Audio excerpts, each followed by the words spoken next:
Prince Idubo, also known as Arhuanran, was the son of Oba Ozolwa and has a brother known as Prince Osawe, who succeeded Oba Ozolwa and took the title of Oba Esigie, while Arhuanran was the Duke of Udo in Ovia Southwest local government area of Edo State. The princes were sons of the two wives of Oba Ozolwa. Idia, the subject of the famous first stack mask, was the mother of Osawe, while Ohomi was Idubo's mother. Ohomi gave birth to Idubo a few hours before Osawe arrived, but because Idubo did not immediately cry at birth, Osawe, who did, was reported first to the king, Oba Ozolwa, according to the Benin tradition. However, at the time Idubo cried, the mother quickly reported his birth to the king, but the king had performed the proclamation rites of Osawe, the son of Queen Idia, as the first son. That created bitter quarrel between the two brothers when they grew up, as Idubo was very bitter that his younger brother was proclaimed the first son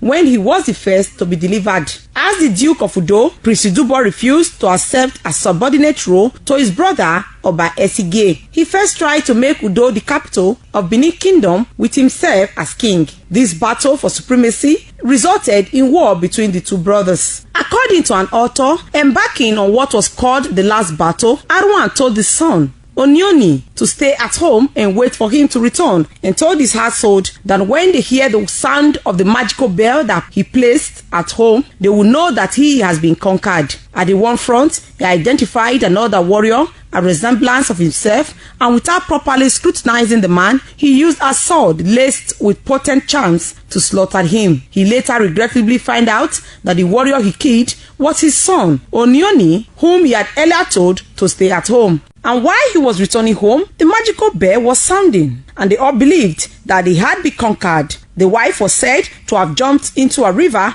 close to the lake. As soon as Arhuanran got home, he found out that his wife had jumped into the river, and he also jumped into the lake.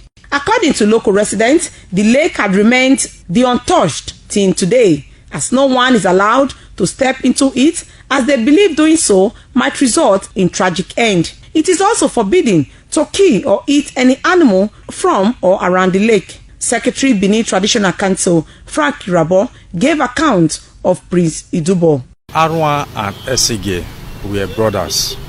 Even though Arhuanran was born first, but Esigie was considered to be the first son, being that he cried when he was born. So they both grew up, and Arhuanran became a very powerful prince. There was this battle for supremacy on who will take over the throne.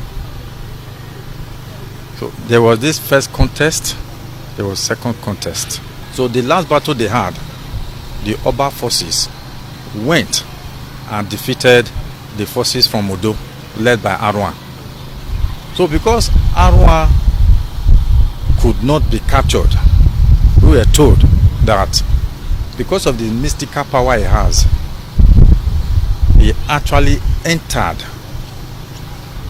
he transmuted, and entered into a lake. As at now, the lake is still there. This is the statue of Idubo, who was the Duke of Udo community.